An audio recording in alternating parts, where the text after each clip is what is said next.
जागरण संपूर्ण नहीं होता। हर जागरण में एक ही कथा की जाती है, सुनाने वाले का ढंग थोड़ा सा अलग अलग होता है बस। अभी हम भक्तों ने छानों के द्वारा छंद पढ़े हैं तारानी के। वैसे तो छंदों में हमने पूरी कथा पढ़ दी है, चाहे तो आरती अभी कर सकते हैं, पर वो छंद आपको समझ नहीं आए होंगे। उनकी हिंदी, उनकी कथा आपके लिए करने के लिए जा रहा हूँ। सुनिए बड़े ध्यान से। आपको पूरी रात जागरण में बैठकर कुछ मत सुनो, इस कथा को सुन लो, जागरण पूरा हो जाता है। पूरी रात जागते रहो, कथा छोड़ दो, जागरण अधूरा है। ज्यादा समय आपका लूंगा नहीं, 2-4 घंटे की बात है। 11 बजे तक आरती भी कर रही है। ध्यान से इस कथा को सुनिए आप लोग। कहिए प्रेम से जय माता दी। जय माता। मैंने कहा 11 बजे बहन जी का बीपी हो गया, वो उसकी शक्ल देख रही, वो उसकी शक्ल देख रही, हो गई। कह दो जय माता दी। कितना मुश्किल है ना। कह दो जय माता दी। जय माता। सबसे पहले भगजन पढ़ते कि जागो मात निंद्रा मैया जी दे साधा को धीर, जो जन तेरा सिमरन करे माता जी अच्छे राखो शरीर। एक आत्मा माँ से विनती करती कि माँ भगवती, जो इंसान आपकी सेवा, आपकी भक्ति में थोड़ा समय लगाए, आप माँ भगवती उनके शरीर को तंदुरुस्त रखिए। गोर अटड़ी है गोरख जागे माता जी, गोर अटड़ी सब जग जागे, जागे दिल्ले वाद गुंदाई, दिल्ली शहर तेरा भैरव जागे, जागे नगर कोट महामाई। पूरे दिल्ली शहर के अंदर एक मंदिर है भैरव जी का, आप लोगों ने देखा हो, वो है पुराने किले के पीछे। और नगर कोट वाली इस महामाई को जगाया गया कि यहाँ पर विराजमान होइए, ताकि हम आप जी के बच्चे आप जी की कथा आप जी को अर्पण कर सकें।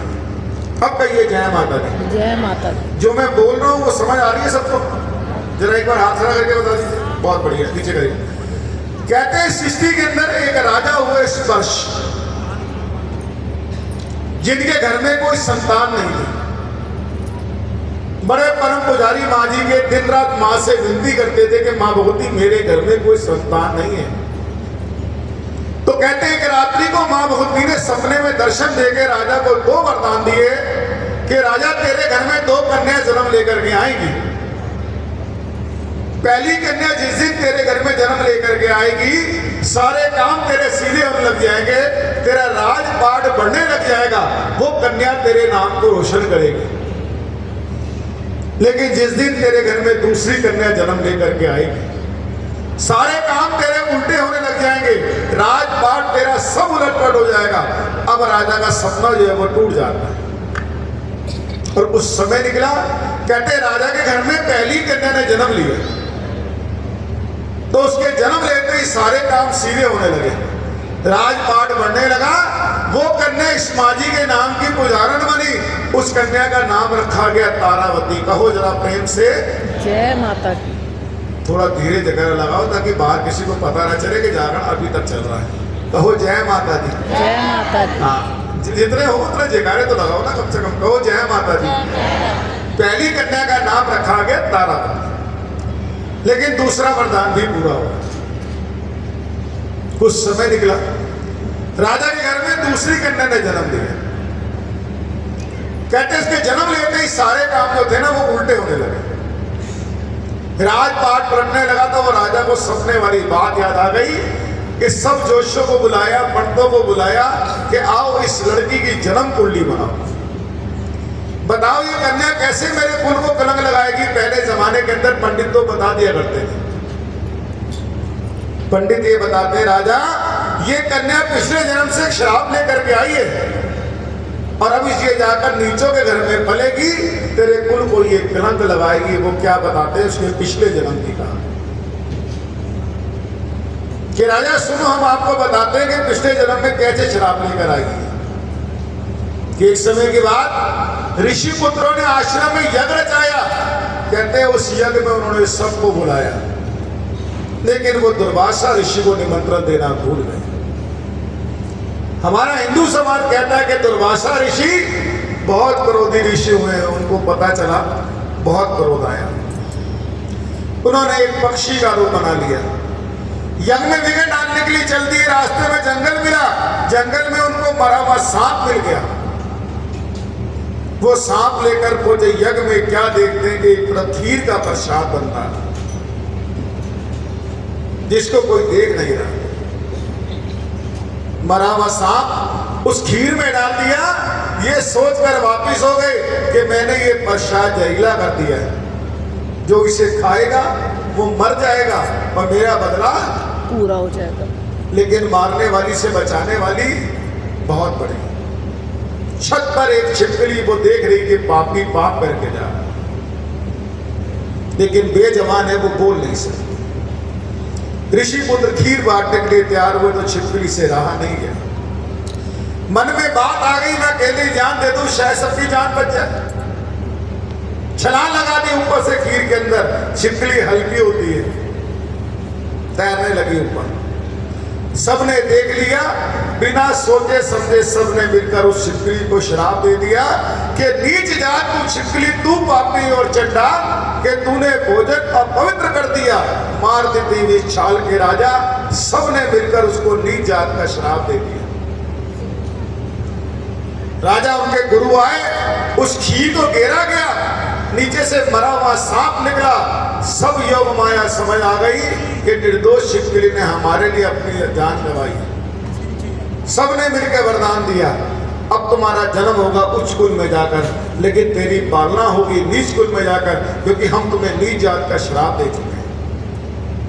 राजा अब ये वही उच्च कुल में तेरे घर जन्म लेकर के आई है, और जाकर के अब ये नीचों के घर में पलेगी, तेरे कुल को ये कलंक लगाएगी। कहो जरा प्रेम से जय माता की। आए है। एक बार और कह दो, जय माता की।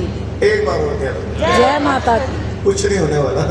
एक बार और कह दो, हाँ इधर वाले भी कह दो, जय माता की। देखो जयकारा लगाते रहो, नींद नहीं आएगी। और ये सुबह का समय है, अमृत वेला कहते हैं। इस समय जितना भी इसके नाम का उच्चारण अपने मुख से करोगे ना, आपकी जीवन पवित्र होगी। कहो प्रेम से जय माता की। अब राजा ये वही कन्या तेरे घर में जन्म लेकर के आई। सुना राजा ने बड़ा दुखी, कहने लगा पंडित इसका इलाज बताओ। पंडित कहने लगे राजा तू उस कन्या की हत्या करवा दे। राजा कहता नहीं, कन्या हत्या का पाप नहीं। तो पंडित कहने लगे ऐसा करो, एक संदूक बनवाओ हीरे मोती से जला हुआ, उसमें इस कन्या को लिटा दो। जो भी आपने 20 साल बाद कन्यादान करना है, इसमें डाल करके इसको नदी में बहा दो।